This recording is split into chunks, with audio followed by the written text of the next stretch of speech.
How to get free virtual credit card. Hey guys, what's up? Welcome to How To Solution, and today in the video I'm going to show you how you can create a free virtual credit card for the online shoppings. So first of all, open the browser that you're using, and tap in the search bar, type Skrill.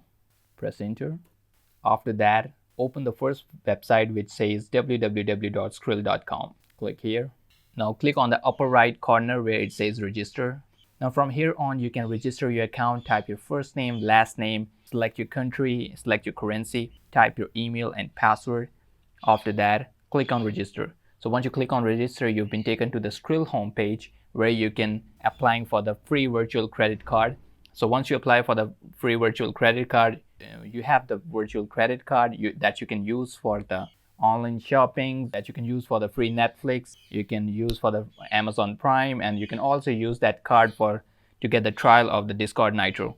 So that is it in this video. I hope you enjoyed the video, and if you have any question, you can ask me right in the comment section down below, and I'll be sure to answer them as soon as possible. I will catch you up guys later in the next video. Until then, have a good one. Take care of yourself.